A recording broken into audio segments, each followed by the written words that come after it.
Good morning everybody. छोटों को hello, बड़ों को मेरी ओर से नमस्कार। तो आज हम फिर से आपके सामने हिमाचल का नेक्स्ट टॉपिक जो लेके आए हैं, हिमाचल के इतिहास के स्रोत।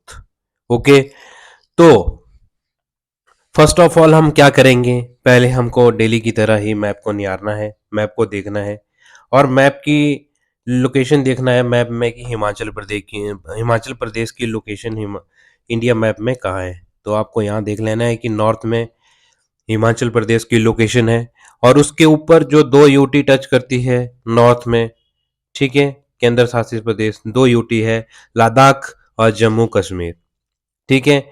और स्टेट जो हिमाचल प्रदेश के साथ सीमा साझा करते हैं, नंबर एक पंजाब, दूसरा हरियाणा, तीसरा उत्तराखंड, चौथा उत्तर प्रदेश। यहाँ पे उत्तराखंड है और यहाँ पे उत्तर प्रदेश है, जो कि सहारनपुर टच करता है सिरमौर डिस्ट्रिक्ट के साथ नीचे से। ठीक है, आपको कंफ्यूजन कुछ भी नहीं होनी चाहिए। टोटल पूछा जाए तो 6 डिस्ट्रिक्ट और यूटी। ओके, अगर टोटल पूछा जाए आपसे कि यूटी लिखा हो और राज्य लिखा हुआ तो वहां पे आपको 6 करने हैं। ठीक है, और आपसे सबसे ज्यादा कोस्टल बाउंड्री पूछा जाए तो किसकी है, तो गुजरात की है। ठीक है, सबसे छोटी किसकी है, गोवा की है। और टोटल कितने राज्य हैं जिसकी तट रेखा है, तो 9 राज्य हैं।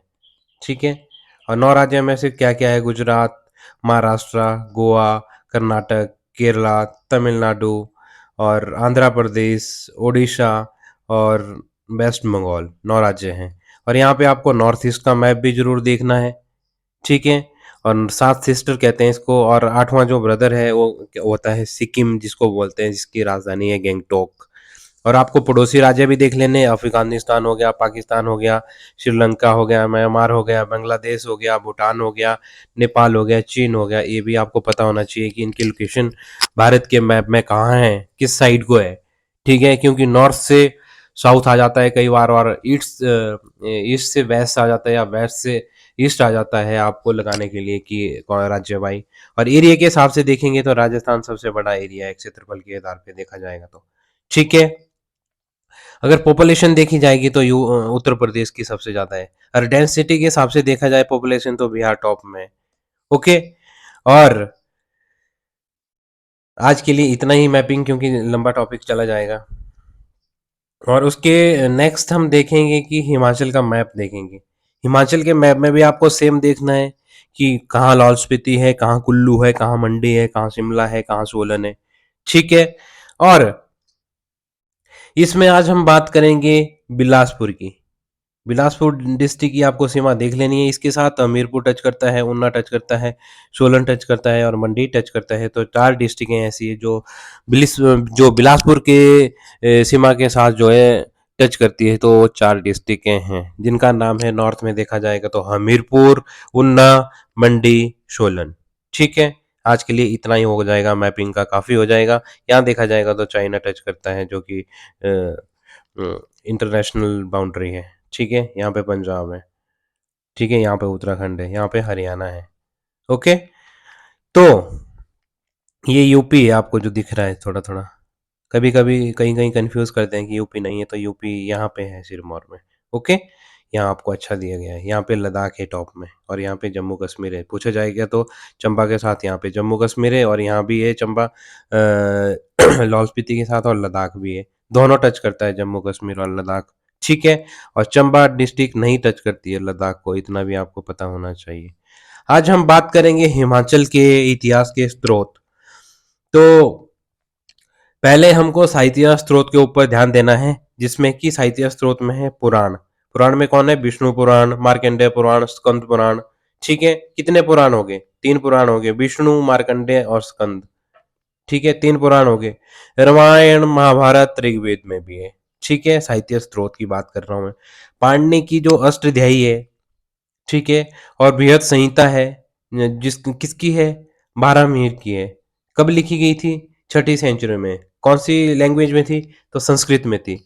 और कालिदास की कौन सी है, रघुवंशम, विशाखादत्त, मुद्रा राक्षस। ठीक है, और कल्हण की राजतरंगिणी। ठीक है, और नगरकोट का जो किला है, नगरकोट किले पर फिरोज शाह तुगलक के हमले के प्रमाण मिले थे। कौन सी बुक से मिले थे? तारीख फिरोज शाही, तारीख फरिश्ता। ठीक है, कौन से साहित्य थे? ठीक है, तो इसका नाम है तारीख फिरोज शाही, तारीख फरिश्ता। आपसे पूछा जा सकता है एमसीक्यू के माध्यम से कि नगरकोट के किले पर फिरोज शाह तुगलक के जो हमले के प्रमाण मिले थे वो कौन से साहित्य में थे? तो आपको पता होना चाहिए कि तारीख फिरोज शाही और तारीख फरिश्ता में साहित्य में मिले थे नगरकोट किले फिरोज शाह तुगलक के हमले के आक्रमण। ठीक है, ये एमसीक्यू बन गया आपका। ओके। और कालिदास से भी पूछा जा सकता है कि कौन कौन सी इनकी साहित्य है? तो रघुवंशम, विशाखादत्त और मुद्रा राक्षस, और पाणिनि की अष्टाध्यायी और बृहत संहिता बारहमीर द्वारा, जो कि 6th सेंचुरी में लिखी गई थी, जो कि लैंग्वेज थी संस्कृत भाषा। ओके। जहांगीर का कांगड़ा का आक्रमण का प्रमाण का कहाँ मिला था? तो तुजू के जहांगीरी में मिला था। और तैमूरलंग के शिवालिक पर आक्रमण की जानकारी कहाँ मिली थी? तुजू के तैमूरी से। ठीक है, ये तो इजी है, जिसका नाम है उसी के नाम के आगे तुजू के तैमूरी या जहांगीरी लिख देना है। ठीक है। और जो मुगल साम्राज्य था, ठीक है, मुगल आए थे, कब आए थे? ठीक है, जहांगीर कौन से नंबर पे थे? सबसे पहले कौन से थे? बाबर, हुमायूं, अकबर, जहांगीर, शाहजहां, औरंगजेब, जो कि 1707 में इनका टाइम पीरियड है। उसके बाद इनका पतन हो चुका था, क्योंकि ये एक गद्दी के लिए जो राज्य, जैसे अभी इलेक्शन हो रहे हैं तो सीएम की पोस्ट के लिए या एमपी के लिए जो भी ये चला रहता है सिस्टम, उस टाइम अपनी गद्दी पाने के लिए ये लड़ाइयाँ, उत्तराधिकारी की लड़ाइयाँ लड़ते रहते थे, तो इसी के कारण इनका पतन हो चुका था। ठीक है। जो साहित्य के स्रोत के बाद नेक्स्ट आता है हमारा सिक्के। सिक्के से भी पता चला था स्रोत हिमाचल के। हिमाचल संग्रहालय की स्थापना कब हुई थी? तो 1974 में हुई थी। और कहाँ पे है तो शिमला में है। ठीक है, आपको पता होना चाहिए। और भूरी सिंह संग्रहालय कब बना था? 1908 में बना था, और सबसे पुराना है। ठीक है, कहाँ है? चंबा में है। और बनाया किसने था? भूरी सिंह ने ही बनाया था। चंबा से जो प्राप्त हुए थे, इनको 36 शिलालेख यहाँ रखे हैं। ठीक है, और भाषा कौन सी है? शारदा और टांकरी लिपि। ओके। और राज्य संग्रहालय 1974 जो शिमला में बना था, शिमला में जो है, त्रिगर्त, औदुंबर, कुलुता, कुलिंद राजवंशों के सिक्के यहाँ पे रखे हुए हैं। तो आपसे पूछा जा सकता है कि कितने राजवंश थे? तो 4 राजवंश थे, त्रिगर्त, औदुंबर, कुलता और कुलिंद। ओके। और जो 12 सिक्के अर्की से प्राप्त हुए थे, वो भी राज्य संग्रहालय जो कि शिमला में वहां पे रखे गए हैं। और कब बना था? 1974 में बना था। काफी बार पूछा जा चुका है एग्जाम में। और जो 21 सिक्के अपोलो डॉटर्स के जो प्राप्त हुए थे, हमीरपुर के कहाँ से हुए थे? टप्पा मेबा गांव से हुआ था। और हमीरपुर के नादौन से हमारे कांग्रेस पार्टी के सीएम, मुख्यमंत्री सुखविंदर सिंह सुक्खू भी बिलोंग करते हैं। और अनुराग ठाकुर जी भी यहाँ से बिलोंग करते हैं, जो कि हमारे पूर्व में रह चुके थे। अनुराग ठाकुर के पिताजी श्री प्रेम कुमार धूमल जी भी यहीं से हमीरपुर से हैं। तो ये आपको ध्यान रख लेना है। जो हमीरपुर के हैं उनको तो पता ही होना चाहिए, जो अर्की सोलन के हैं उनको भी पता होना चाहिए। ठीक है, औरों को भी पता होना चाहिए अगर आपको पेपर निकालने तो। चंबा के लचौड़ी सरोल से कुछ सिक्के प्राप्त हुए थे, जो कि इंडो ग्रीक के थे। और चकली तांबे के सिक्के 10वीं शताब्दी के थे। किसके थे? चकली, जो कि तांबे का सिक्के थे। कब हुए थे? 10th सेंचुरी में। ओके। कुल्लू का जो सबसे पुराना सिक्का है, कब मिला था? पहली शताब्दी। पहली शताब्दी का मतलब होता है 1 से लेके 100 तक, उसको कहते हैं पहली शताब्दी। अगर 21वीं शताब्दी बात होगी तो 2000 से लेके 2100 तक होगा, तो ये हो जाएगी। ठीक है। और कौन से राजा थे? राजा बियर्स द्वारा चलाया गया था। कौन सा? कुल्लू का सबसे पुराना सिक्का कब था? पहली शताब्दी का था। पता होना चाहिए, राजा का नाम आपको याद होना चाहिए। राजा ही पूछे गए हैं। और ये भी पूछा गया था कि कहाँ से हैं, कौन सी डिस्ट्रिक्ट से बिलोंग करते हैं। आगे तो इसका पोस्टमार्टम होगा ही बाय डिस्ट्रिक्ट, बट अभी भी मैं आपको बता देता हूँ। ठीक है। और दुम्बरों के सिक्के पर क्या क्या वहां पे चित्र अंकित थे या चिन्ह थे? तो त्रिशूल था, बैल था और शिव था। मतलब जो शिव के त्रिशूल है, अभी तो शिव भगत हैं तो काफियों को पता होगा कि त्रिशूल और बैल और शिव, जो कि इस पे चिन्ह अंकित थे और डुमरों के सिक्के पे, और कॉपर और सिल्वर के थे, और ब्रह्मी और खरोष्टी में लिपि थी। ठीक है। कॉपर, सिल्वर और ब्रह्मी और खरोष्टी, ये आपको ध्यान रखना चाहिए कि ये लिपि थी और बने किससे थे, जो मटेरियल था कॉपर और सिल्वर। ठीक है। और जो नेक्स्ट आता है शिलालेख, इनक्रिप्शन इंग्लिश में कहते हैं। ठीक है। तो शिलालेख ओनली पत्थर पर ही लिखे जाते थे। ओके।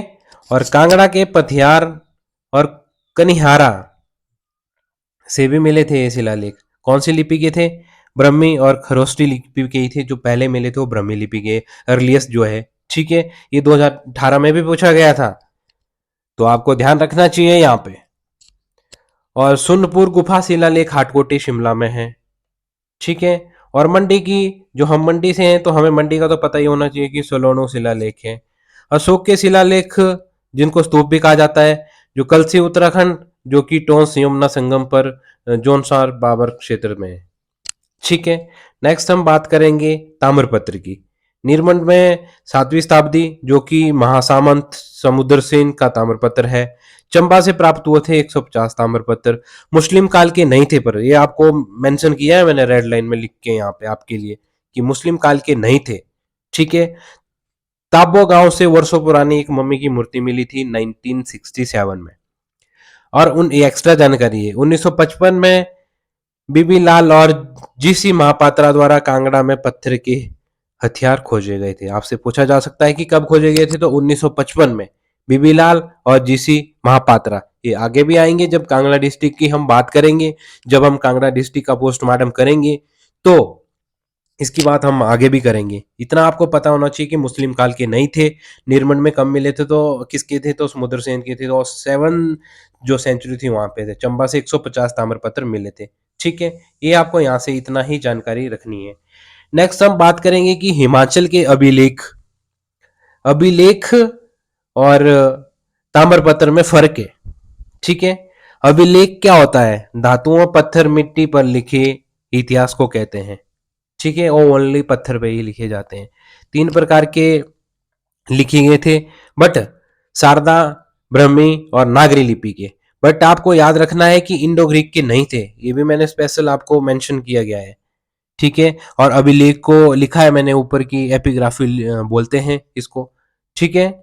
और कुल्लू शलारू अभिलेखों से गुप्त काल की जानकारी प्राप्त होती है। कुल्लू शलारू की बात करता हूं तो गुप्त काल की जानकारी प्राप्त होती है। चंबा से प्राप्त हुए थे 36 अभिलेख, जो कि भूरी सिंह संग्रहालय में रखे हुए हैं। और कब बना था भूरी सिंह संग्रहालय? तो 1908 में बना हुआ था और भूरी सिंह द्वारा ही बनाया गया था, जो कि चंबा के शासक थे। लिपि शारदा और टांकरी। आपको याद होना चाहिए कि कौन कौन सी लिपियां हैं। लिपियों के ऊपर आपको ध्यान देना है प्रॉपरली। ठीक है। और जो वंशावलियां है, जो वंशावलियां मतलब कि जो राजा थे उस टाइम वो कौन से वंश से थे उस टाइम की है। सर्वप्रथम किसने प्रयास किया था? तो जो मूरक्राफ्ट थे उन्होंने कांगड़ा के राजाओं की वंशावलियां, जो सर्वप्रथम इन्होंने प्रयास किया था हिमाचल के स्रोत को, मतलब ज्ञान, इतिहास के स्रोत मतलब इकट्ठा करने के हिसाब से इन्होंने सबसे पहले ये प्रयास किया था मूरक्राफ्ट ने, जो कि 1820-22 में हिमाचल या भारत आए थे। ठीक है। कब हुआ था? 1820-22 में। कुल्लू राजा की वंशावलियां कैप्टन हारकोट ने प्राप्त करी थी 1869-1871। ठीक है। और चेंज की थी इन्होंने वंशावलियां के बाद में कनिंगम ने प्रयास किए थे। चंबा, कांगड़ा, सुकेत, नूरपुर के राजाओं की वंशावलियां। ठीक है। कब? 1869 और 1871 में चेंज की थी वंशावली। किसने? बाद में कनिंगम ने। ओके। कैप्टन हारकोट के बाद कनिंगम की बात कर रहा हूं मैं। और जो यात्रा वृतांत, जो यात्रा उस टाइम यात्री आए थे, जो कि स्पेशल आए थे पता लगाने के लिए, तो हिमाचल का सबसे पुराना विवरण टॉलमी ने दिया है। टॉलमी। ठीक है। जिसने कुलिंदों का वर्णन मिलता है, कुलिंदों का वर्णन मिलता है। हिनसांग, जो कि चीनी यात्री से 630 से लेके 644 एडी तक भारत में रहा था। कुल्लू त्रिगर्त और सिरमौर में रहा था। थॉमस कोरियाट 1615। विलियम फिंच जहांगीर के समय हिमाचल की यात्रा करी थी। और उसके बाद फॉरेस्टर 1783, मूरक्राफ्ट 1820 और 1822 में, मेजर आर्चर 1829 में, और अलबरूनी 1030 में आया था। मोहम्मद गजनबी के समय आया था। तो यहां से आपको जो हिमाचल प्रदेश के जो इतिहास के स्रोत मिलते हैं वो 6 6 मतलब टाइप भी बोल सकते हैं आप इसको, साहित्य, वंशावलियाँ जिन्होंने यात्रा की है उनके हिसाब से, और अभिलेखों से, और ताम्रपत्र से, शिलालेख से, और ये आपको ध्यान रख लेना है, सिक्कों से, क्वाइन जिसको कहते हैं। तो ज्यादा ना कहता हुआ मैं अपनी वाणी को यहीं पे विराम देता हूँ, और thank you so much everyone. Like share and comment जरूर करना। सभी भाइयों से मेरा निवेदन है कि वीडियो को कृपया लाइक और शेयर जरूर करें, डिसलाइक भी कर सकते हैं अगर आपको पसंद ना आया हो। आप किसी भी इंस्टीट्यूट में या यूट्यूब में देख लेना और मैच कर लेना, और अपने प्रीवियस ईयर के क्वेश्चन पेपर आप लगा के देख लेना एक वीडियो के माध्यम से। जो भी इतिहास का स्रोत आया होगा उसमें क्वेश्चन आएगा, यहाँ से पक्का बना ही होगा। ठीक है, तो लाइक और डिसलाइक जरूर करना और शेयर जरूर करना। अपने जो भी छोटे भाई बड़े भाई जो भी तैयारी कर रहे हैं, माता बहना अपने भाई बच्चों को सेंड कर सकते हैं। और लाइक शेयर और कमेंट जरूर करना। Thank you so much everyone. Like share और कमेंट जरूर करना।